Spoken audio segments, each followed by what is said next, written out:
the stars, and the world is watching you. By your presence, you send a message to every village, every city, every nation. A message of hope, a message of victory.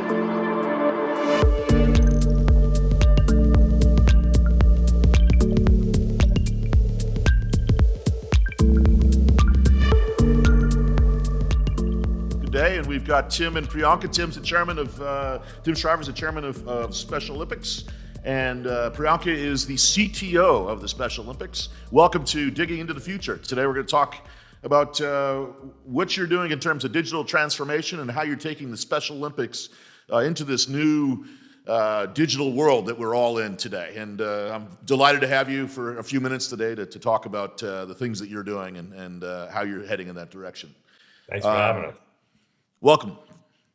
What I'd like to do, Tim, is just start off, and obviously digital transformation means different things for different groups and organizations.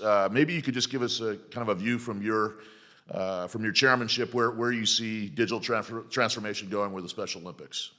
Yeah, thanks for having us, and thanks to your audience for all the work they do with so many different important causes. Look, we have an extraordinarily complex digital challenge. We operate in 190 countries. 98% of our workforce is volunteers. 98% of the work they do is at the local level. So it's extremely distributed, extremely outside of organizational structures, and yet critical to the life experience. And in fact, I dare say the survival of people with intellectual disabilities. So what can digital do for us? It can be the great transformer of our experience. We have about 5 million athletes, maybe 6, depending on how you count, around the world. We could have 5 times that number. There are 200 to 300 million people with intellectual disabilities in the world. We still reach a very small proportion of them. We'd like to double, triple, quadruple that number. Digital can make that possible. That's number one, the most important. Number two, digital can make us a movement, not just a series of local events, to weave us together. If we have the data and if we have the kind of engagement that we have live in small communities around the world, if we have that on digital, we begin to give people the experience that they are part of the whole, that they are part of something bigger, that they have an identity that is not just in their own community or in their own family or in their own country, but around the world. That identity building, which digital alone, I believe, can do for us, is critical to the social and personal transformation of our movement.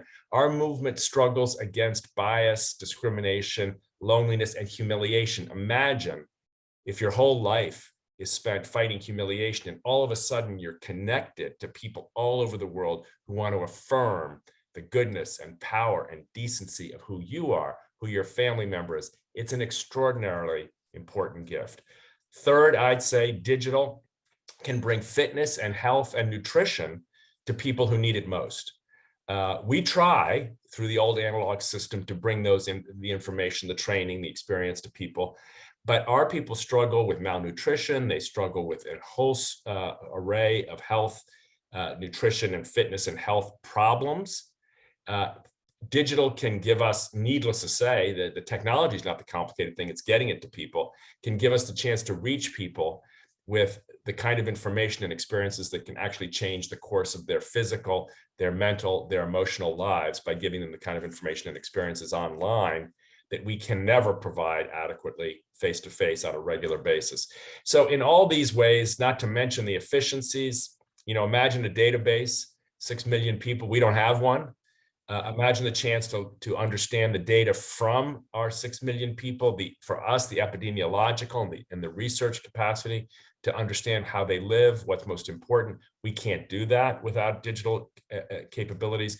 We can't improve our competitions, our divisioning, our scheduling without a big upgrade in digital capabilities. We've got a lot of work to do. We're 53 years old. We've gotten where we are mostly with pad, a paper, and pen. The next 50 years, we're turning over to Prianka to supercharge this movement and transform it on behalf of our community. That's you've put the bar pretty high there. That's a long answer. That's why we're here. We got a lot of work to do. We need your folks. No, I listen. there isn't a company on the planet that actually has to deal with that many people. You think about it, there isn't an enterprise out there except for maybe a couple of governments that actually, are trying to do what you guys are doing. I mean, it's extremely impressive, and and also the whole fact that the world is going video, right? And what that means also for people. I can't agree with you more. It's such an amazing thing that you're getting these videos out there, and the ability for even people to see themselves perform. I mean, that's just an uplifting experience in itself. But Prianka, this must create just an absolute difficult challenge for you to try and to build this thing, and probably not on the world's largest budget, probably, I would guess. Yeah. Yeah, it's a very, very good guess, Bill. Yeah, what Tim was laying out for you is that roadmap where we need to go.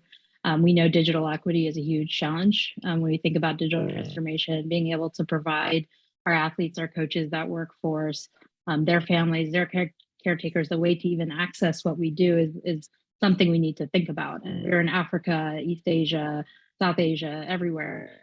Being able to have bandwidth, being able to have the ability to access what we can provide virtually is going to be a challenge. Data collection at that level, also very much a challenge. And we know that the cost of transformation for a global organization our size is high. So yes, we can embrace the private sector and what it does best, especially cloud technologies. That's a big area that will enable scale for us. Satellite technology, all kinds of things that are bringing us to the edge and enable to get us access to the internet. That's going to be very important for us. That's something I talk to our local programs all the time about. And then again, thinking about that workforce we're talking about, how do we get them to embrace technology in that pen and paper world, right? I know this is a transformation a lot of large organizations go through.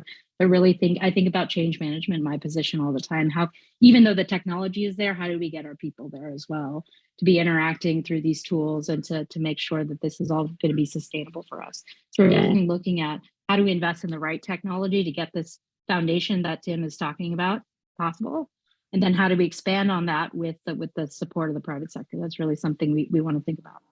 Well, how distributed are you? Is most of your IT infrastructure central, or is it out actually in these 190 countries? I mean, how far out do you go to the edge?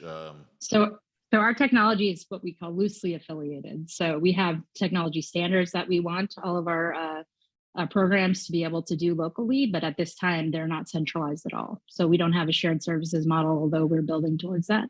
So everybody has their own capacity, their own stack, their own technology choices, should they even have technology to begin with. So that in and of itself is the first big challenge to think about, is how do we start centralizing those shared services and bring the cloud to bear for all of these different chapters so we can all see the economies of scale doing that. So it's a very big priority for us. Yeah, no, that sounds like a huge challenge, obviously. But the great thing is, I think the world has changed enough in the last couple of years that this can be done now, thanks to the cloud. You have ways of doing this that you didn't have even 5 years ago. So I think part of it is also just getting the sponsorship, I think, from even our audience, and getting some of the key IT players to help in that, instead of, maybe it's not always delivering dollars to you, but it's actually delivering network solutions to you at a low cost that would allow you to do this. So I think seems to me one way that our industry could help you also as you sort of think about this going forward.